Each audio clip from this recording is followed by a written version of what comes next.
మీకు బాకురా ఆ కుటుంబం ఏం చేసిందిరా? సేతుపదయ్య గారే చెప్పేశారు. చావరా!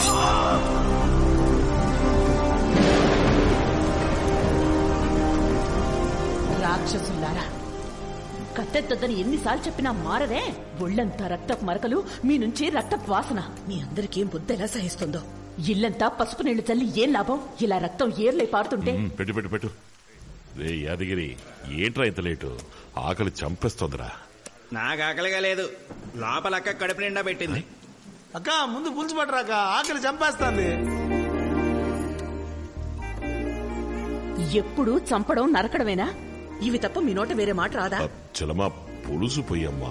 ముప్పొద్దులా నేనుండి పెట్టేది తినడమే గాని ఏ రోజైనా నేను చెప్పిన మాట విన్నారా? పెట్టు పెట్టు, పేకల దాకా పెట్టు, మెక్కి గొంతులు కొయ్యాలిగా.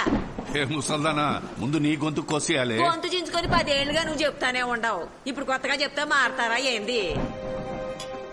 ఇతరుల ప్రాణాలు తీయడానికి మనం ఎవరం? దేవుడి దయ వల్ల బానే ఉన్నాంగా. మనకి బిడ్డ పుట్టబోతోంది, వీళ్ళంతా ఉన్నారు. ఇది చాలదా? రౌడీజాన్ని వదిలేస్తే మంచిది. పులుసు పోయి.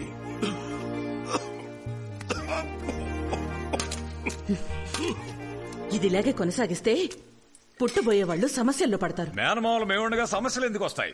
వాడి కత్తి సాము, కర్ర సాము, కుస్తీ పట్లు, కుంగుఫు అని బ్రూస్లీలా తయారు చేస్తాం. పాపాత్ములారా, మీరు మనుషులేనా?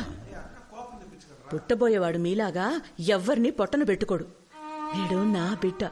వీడిని నమ్మొచ్చిన వాళ్ళకి, సాయం కోరొచ్చిన వాళ్ళకి వీడు ప్రాణాలిస్తాడు. అమ్మా, నువ్వేదో మాట వరుసకంటున్నావు. మహాభారతంలో వచ్చే అభిమన్యుడిలాగా వాడు అన్ని కడుపులోంచి వింటూనే ఉన్నాడు. బయటకు వచ్చిన తర్వాత మా అమ్మ చెప్పినట్టు వింటారా వినరా అంటూ చండ్రాకోలతో అందరినీ తోలొచ్చేస్తాడు.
పేగు బిడ్డ మెడకు చుట్టుకున్నట్టుంది, కాస్త ఊర్చుకోమ్మా.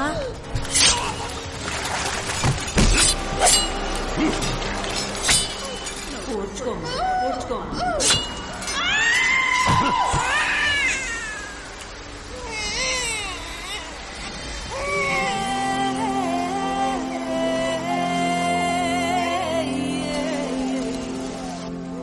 మగబిడ్డయ్యా. తల్లిని కాపాడలేకపోయాను స్వామి.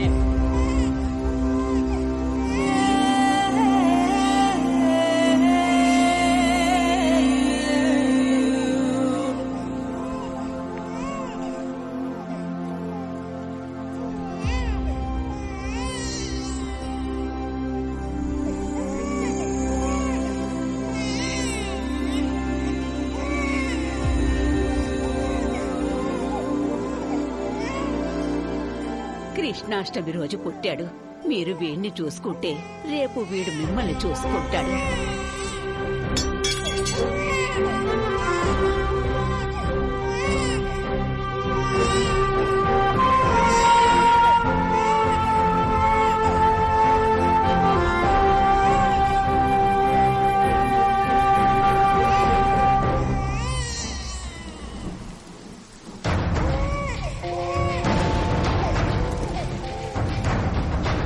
వీణ్ణి నమ్మొచ్చిన వాళ్ళకి, సహాయం కోరొచ్చిన వాళ్ళకి వీడు ప్రాణాలైనా ఇస్తాడు.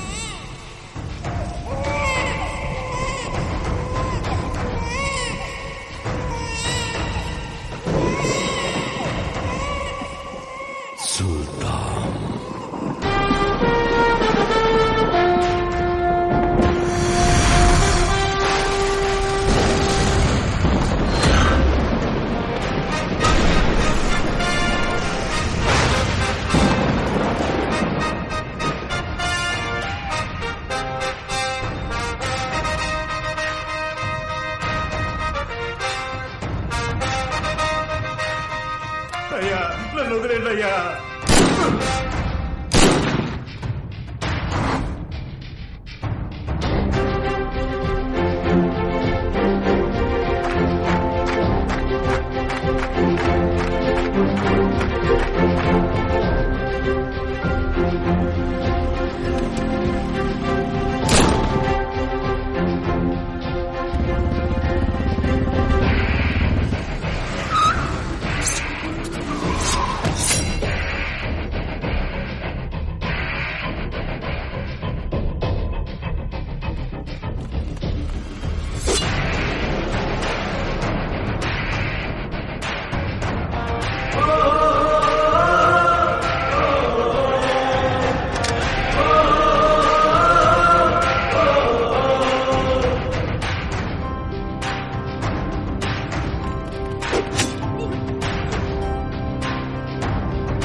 సేతుపతికి బలం, వైజాగ్కి భయం అతని మనుషులే సార్.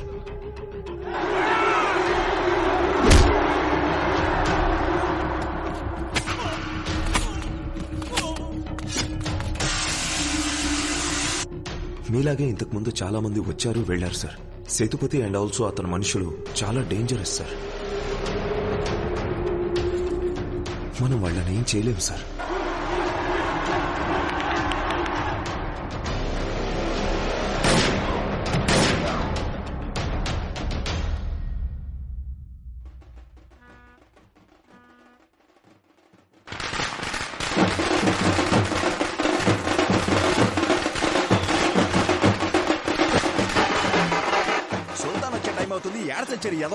రే దున్నపోతులారా, సుల్తాన్ వస్తున్నారా? స్నానం చేసి తొందరగా రండిరా. వీళ్ళు డప్పు కొడుతున్నారా, డప్పు కొడుతున్నట్టు నడుస్తున్నారా? ఏం వినిపించవట్లేదు. ఆపండి ఆపండి ఆపండి ఆపండి ఆపండి. ఎరా కింకాంగు, వీళ్ళు కొట్టే కొట్టుడు చెవి కస్స లెక్కట్లా. చెవులు తుప్పదిలిపోయేలా కొట్టమను. సుల్తాన్ వచ్చే ముందు ఎక్స్ట్రా చెక్. సుల్తాన్ వచ్చే లోపల పనులన్నీ ముగించండి. సుల్తాన్ వస్తున్నాడు, ఎన్ని రోజులు ఉంటాడో తెలీదు. అన్ని పనులు సర్లే సర్లే సర్లే. అంటే అయ్యగారు అన్నదానం చేస్తున్నారు కదా, చికెన్ బిర్యానా మటన్ బిర్యానా అని అడుగుతున్నారు. అది కాదు. ఇంకేంటి? అయ్యగారితో కొంచెం మాట్లాడాలి. అలాగా, రండి.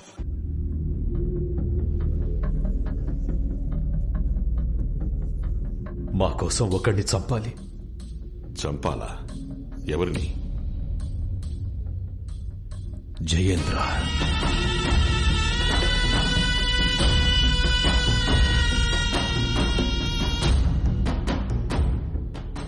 వ్యవసాయం నమ్ముకుని బతుకుతున్న వాళ్ళమయ్యా మేము. 4 సంవత్సరాలకు ముందు మీ పొలాలు రాసివ్వండి, కావలసినంత డబ్బిస్తాను అన్నాడు. మేం కుదరదని చెప్పాం. వ్యవసాయం చేస్తానని పొలంలోకి దిగకండి, పొలంలో కాలు పెట్టకండి అని మీ ఊరోళ్ళకి ఒకసారి చెప్తే అర్థం కాదా? ప్రాణాలనైనా ఇస్తారు కాని భూముల్నివ్వరా? వాడి మాట వినకుండా పొలంలోకి దిగిన వాళ్ళని చిన్న పెద్ద అనే తేడా లేకుండా అందరినీ తగలబెట్టేశాడు. ఇక మీ ఊళ్ళో ఏ నా కొడుకు వ్యవసాయం చేయడానికి వీల్లేదు. కాదని చేస్తే మరణం. మరణమే.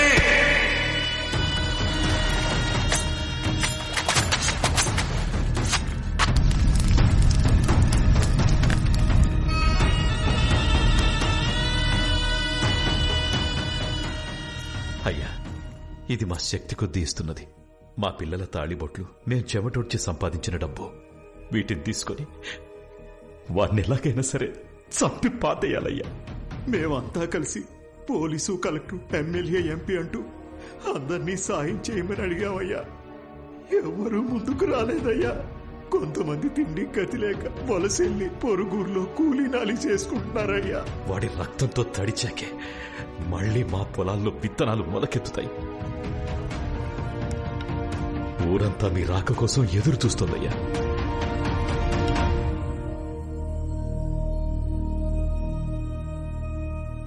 వాడెవడో ఎలాంటి వాడో నాకు తెలియదు, కానీ మీ పొలాల్ని, మనుషుల్ని నేను కాపాడతాను. మీ ఊర్లో మళ్లీ వ్యవసాయం జరుగుతుంది. ఇది సత్యం.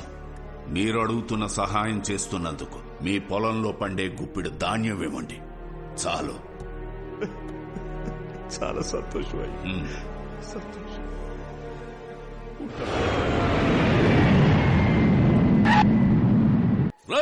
సుల్తాన్ ఎయిర్పోర్ట్ లో దిగాడంట. త్వరగా వంటలు కానీ అమరావతిలో ఏదో ఒక చిన్న ఊరు, ఎవరో కూడా తెలియదు. ఇది ముఖ్యమని ఆలోచించండి. చాలా ముఖ్యం మన్సూర్. మనం లెక్కలేనన్ని పాపాలు చేస్తున్నాం. ఎప్పుడైనా మంచి పని చేయడానికి భగవంతుడు ఇలాంటి అవకాశాన్ని ఇస్తాడు. పాపాన్ని తగ్గించుకోవాలి కదా. మాటిచ్చేశాను, నిలబెట్టుకోవాలి.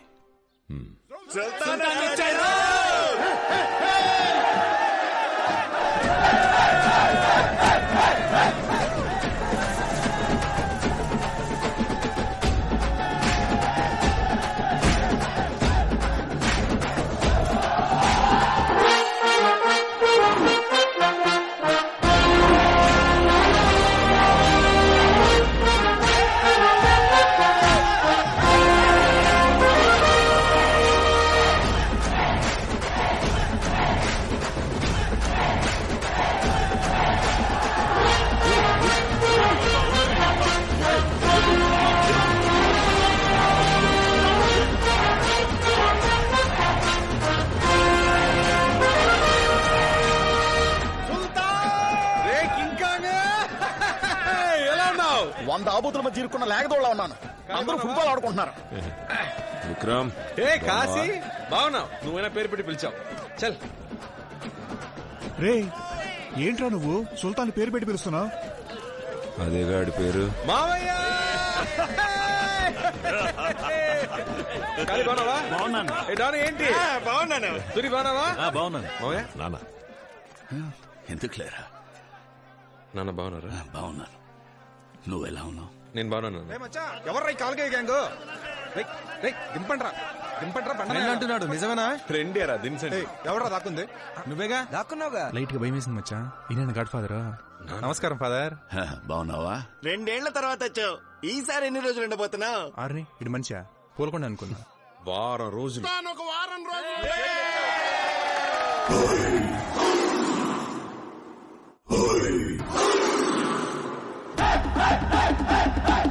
జై సుల్తాన్.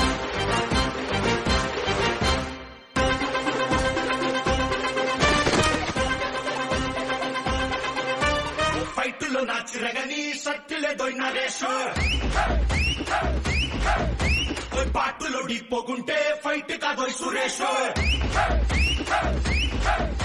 ఏ దాదా గారు, ఏ గుండా గారు, అనురాగం పంచే ఓ రౌడీ గారు. అయ్యో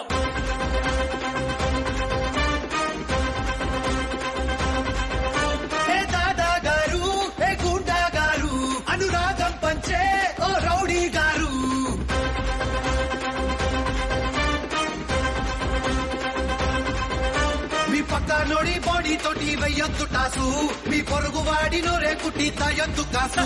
ఈ లొల్లి గిల్లి అంతా మనీ ఉండాలి పీసు.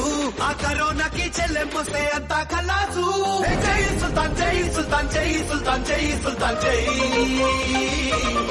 బడమే కానుక చేయగా మేమిక సై సై సై.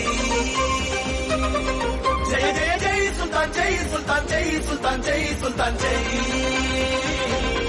బడమే కానుక చేయగా మేమిక సై సై సై.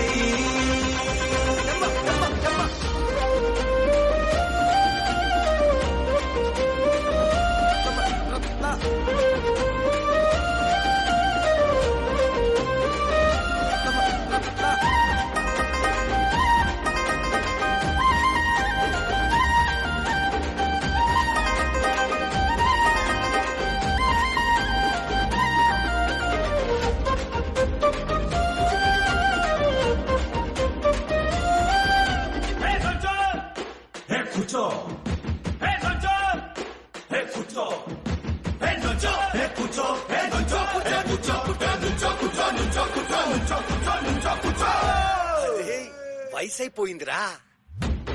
అయ్యయ్యో ఊళ్ళో చాలా మంది వేసే చూసారంటే ఏదో గీతే ఉంటుంది. గీతే కానే కాదు మాతో ఫైటింగ్ వస్తే కత్తి కట్టే పెట్టామే. మాటే పెట్టామంటే స్మాష్ అయిపోవాలంటే రెండో మాటే లేదంటే. స్కెచ్చే వేసామంటే సక్సెస్ ఎక్కాల్సిందే ఇంకో రూటే లేదంటే. పోట్లాటకి ఇంకా రెస్ట్ ఇవ్వాలండి, బాకులకు కొంచెం బ్రేక్ ఇవ్వండి. ఎవడైనా మీపై దండెత్తి వస్తే దండాలు పెట్టి దారివ్వండి. జై సుల్తాన్ జై సుల్తాన్ జై సుల్తాన్ జై సుల్తాన్ జై. ప్రాణమే కానుక చేయగా మేమిక సై సై సై. ఎయిరా జై సుల్తాన్ జై సుల్తాన్ జై సుల్తాన్ జై సుల్తాన్ జై. ప్రాణమే కానుక చేయగా మేమిక సై సై సై. ఫైటులో నాచిరగని షర్టులే దొన్న రేషో. పాటులో ఢీపోగుంటే ఫైట్ కాదు సురేష్. ఫైటులో నాచిరగని షర్టులే దొన్న రేషో. పాటులో ఢీపోగుంటే ఫైట్ కాదు సురేష్. ఫైటులో నాచిరగని షర్టులే దొన్న రేషో. పాటులో ఢీపోగుంటే ఫైట్ కాదు సురేష్. నమస్తే, సెలవు.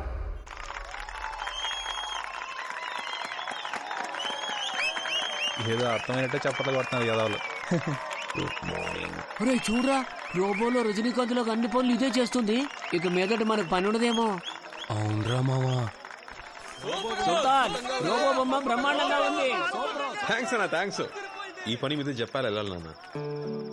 పార్ట్నర్షిప్ ఓకే అయితే లోన్ అప్లై చేసి వెంటనే కంపెనీ స్టార్ట్ చేయాలి నాన్న. సుల్తాన్ బాబు, అలా అయితే మనకు 100 రూపాయలు పార్సిల్ చేయండి. నరక్కోటాలు మటర్ లాంటి చిల్లర పనులు అయ్యే చేస్తాయి, మనం ఫ్రీగా ఉండొచ్చు. నీకు పని ఉండదు, పర్లేదా? అయ్యయ్యో, ఆ రోబోలు నాన్నే అట్టు పెట్టు. నిన్ను చూస్తుంటే నాకు చాలా గర్వంగా ఉందిరా. అయ్యా, పెంచింది మేమందరం, మెడలు మీక.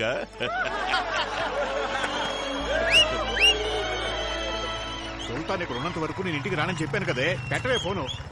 మచ్చా, మనం ఆర్డర్ చేసిన పిజ్జా వచ్చింది. అర్జెంట్ గా డబ్బాలు లాక్కో. ఈ గుంపు మింగేసడానికి మనకే మిగలదు. మీ అమ్మ నిన్ను ఇలా చూడాలని ఎంతో తప్పించిపోయిందయ్యా. కానీ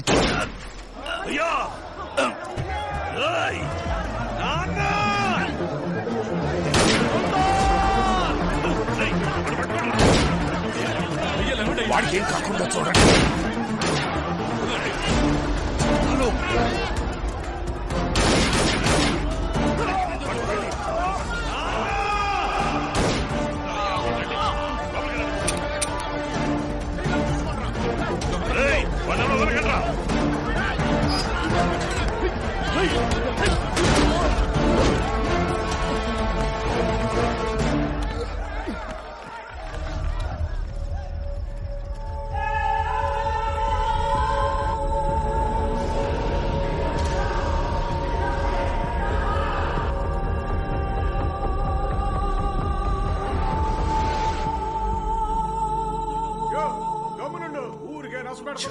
నేను లేకుండా పోయానే.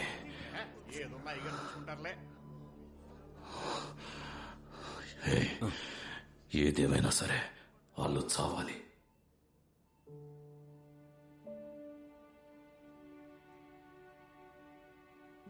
అమ్మా, ఏడవకమ్మా, అన్నికేం కాదు.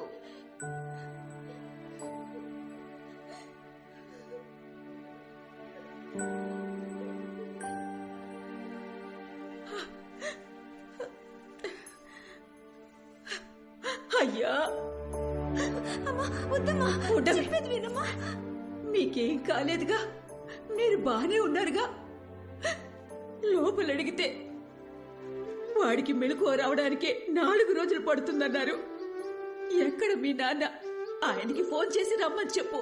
వచ్చి ఎవరినైనా చంపేయాలి, నరికేయాలి, లేచి రారా అని వాడికి చెప్పని చెప్పు.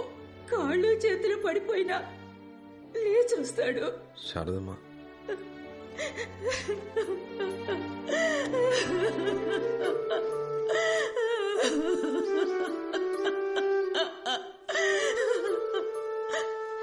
మీ నాన్న నీ చేతికి కత్తిస్తాడా? ఎవరి తలైనా చేతులైనా నరికి తెమ్మంటాడా? నీకు మాత్రం ఏం కాకూడదు. ఊళ్ళో వాళ్ళ పిల్లలు ఏమైపోయినా పర్వాలేదా? ఇవన్నీ చేసి మీ నాన్న డబ్బు నీకోసమే కదా కూడబెడుతోంది. ఇలా మీ నాన్న కూడబెడుతోంది డబ్బు కాదయ్యా, పాపం. ఆ పాపం మాకొద్దయ్యా. నా బిడ్డ ప్రాణాలు మాత్రం కాపాడివ్వండయ్యా. బ్రతుకుంటే గచ్చి తాగైనా బ్రతుకుతాం.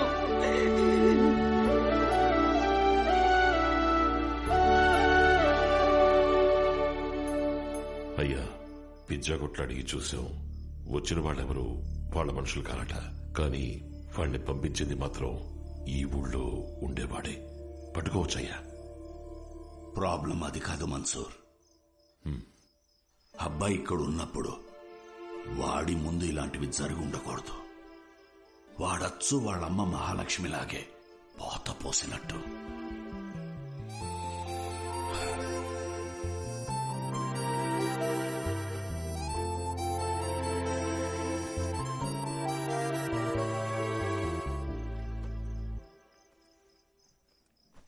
ఎరా, ఒక వారం ఉంటానని చెప్పి అప్పుడే బయలుదేరుతున్నావు? ఓహో, గర్ల్ ఫ్రెండ్ ఫోన్ చేసిందా ఏమిటి? చేసే ఉంటుందిలే, బాంబేలో ఉంటున్నావు కదా, ఇవన్నీ సహజం.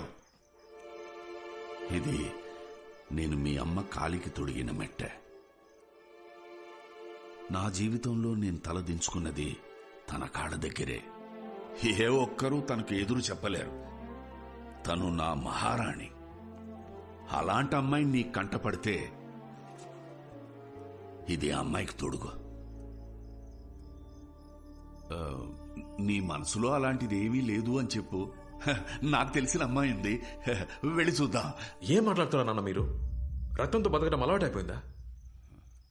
చాలా మంది దెబ్బలు తగిలి హాస్పిటల్లో ఉన్నారు. ఒకటి ప్రాణాలు పోయేలా ఉన్నాయి. మీరు నా పెళ్లి గురించి మాట్లాడుతున్నారు. కాస్త బయటికి వెళ్ళి చూడండి నాన్న. ఎంతమంది మీకు శాపనార్థాలు పెడుతున్నారు. నాకే తగులుతాయి నేను ఇంతకాలం మీరు చేసిన పాపాలన్నీ. రక్తంతో తెరిచిన డబ్బుతోనే నేను పెరిగాను, తిన్నాను, చదివాను. ఇప్పుడు ఆలోచిస్తే నా మీద నాకే కోపం వస్తోంది, అసహ్యం వేస్తోంది. మీకు దండం పెడతాను నాన్న. మీకు ఇలాంటివి చాలు. వాళ్ళందరినీ పంపించేయండి, కనీసం ప్రాణాలతో ఉంటారు. నేను చెప్పినా నీకు అర్థం కాదు. మా బతుకులే అలాంటివి. దీనింతటితో ఆపలేము, మార్చలేము. వీళ్లు తిరిగి వెళ్లాలన్నా కొంతమందికి ఇళ్లున్నాయి. మిగతా వాళ్ళందరికీ ఇదే వాళ్ళ ఇల్లు, ఇదే వాళ్ళ కుటుంబం. నువ్వు నా కన్నబిడ్డవైతే వాళ్ళు నేను పెంచిన బిడ్డలు. నువ్వేంట్రా ఇలా మాట్లాడుతున్నావు? మరి నన్ను మాత్రం ఎందుకు బాబాయ్ పంపించారు? నన్ను మాత్రం ఎందుకు చదివించారు?